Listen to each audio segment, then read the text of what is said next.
৭৫ বছর বয়সে দ্বিতীয় বিয়ে করলেন, কিন্তু তা যেন মেনে নিতে পারলেন না তার ছেলে। এই বয়সে বিয়ে করে ছেলের হাতে হারাতে হলো নিজের প্রাণ। বিস্তারিত থাকছে ডেস্ক রিপোর্টে। বয়স ৭৫ বছর, তাতে কি বৃদ্ধ বয়সে নিজের জীবনসঙ্গী দরকার, তাই এই বয়সেই দ্বিতীয় বিয়ে করলেন মোহাম্মদ খান নামের এক ব্যক্তি। তবে তা যেন মেনে নিতে পারেননি তার মেজ ছেলে, তাই তো ছেলের হাতেই দিতে হলো বাবার প্রাণ। শরণখোলা উপজেলার ২ নং খোন্তাকাটা ইউনিয়নের ৫ নং ভারানীপাড়ায় হত্যা করা হয়েছে মোহাম্মদ খান নামে ৭৫ বছরের এক বৃদ্ধকে। সন্দেহের তীর তার মেজ ছেলে রফিকুলের দিকে। ঘটনার পর থেকে মেজ ছেলে রফিকুল খান নিখোঁজ। ঘটনাস্থলে গিয়ে জানা যায় মোহাম্মদ খান বিগত ৪ দিন আগে নতুন একটি বিয়ে করেছেন। বিবাহের পরে আর্থিক সংকটের কারণে নিজের জমিতে থাকা ৪টি গাছ বিক্রি করার সিদ্ধান্ত নেন। এ বিষয়ে তার মেজ ছেলে রফিকুল ইসলাম অসম্মতি জানান। এক পর্যায়ে পিতা পুত্রের বাগবিতণ্ডাও হয়। রফিকুল ইসলাম বলেন, আমি তোমাকে হত্যা করব তুমি যদি গাছ বিক্রি করো। সন্তানের এমন হুমকির পরই হারাতে হলো বাবার প্রাণ।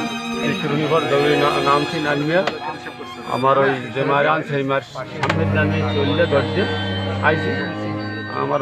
গত ২১ তারিখ সন্ধ্যায় মোহাম্মদ খান মোবাইলে টাকা রিচার্জ করার জন্য বাড়ির সামনে পার্শ্ববর্তী দোকানে যান।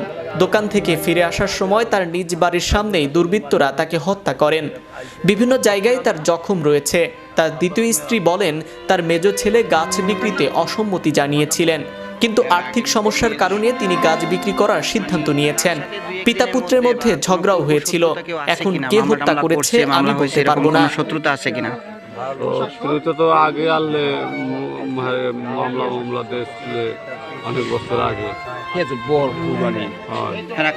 মামলা দিছিল বা মামলা। তবে তার মেজ ছেলে নিখোঁজ রয়েছে বলে জানিয়েছেন। মোহাম্মদ খানের ৪ জন ছেলে রয়েছে। ছোট ছেলে চট্টগ্রামে থাকেন বলে জানা যায়। অন্য ৩ ছেলে বাড়িতে থাকে। মৃত মোহাম্মদ খানের বড় ছেলে বলেন, আবার বাবার কোনো শত্রু নেই। কে বা কারা আমার বাবাকে হত্যা করেছে এর দৃষ্টান্তমূলক বিচার চাই। সে যদি আমার আপন ভাইও হয়ে থাকে তাকে আইনের আওতায় আনার জোর দাবি জানাচ্ছি। বাড়ি থাকে না, সবাই বাড়ি থাকে না, একজন বাড়ি থাকে না। এ ব্যাপারে শরণখোলা থানা অফিসার ইনচার্জ সরজমিনে তদন্ত করে বলেন, কে বা কারা হত্যা করেছে আমরা এখনো তার সত্যতা জানতে পারিনি। আমাদের কার্যক্রম চলমান রয়েছে। অতি দ্রুতই আমরা আসামিকে শনাক্ত করে আইনের আওতায় নিয়ে আসব। এ ব্যাপারে শরণখোলা ও মোরেলগঞ্জ সার্কেল সরজমিনে তদন্ত করেছেন এবং লাশ ময়নাতদন্তের জন্য পাঠিয়েছিল।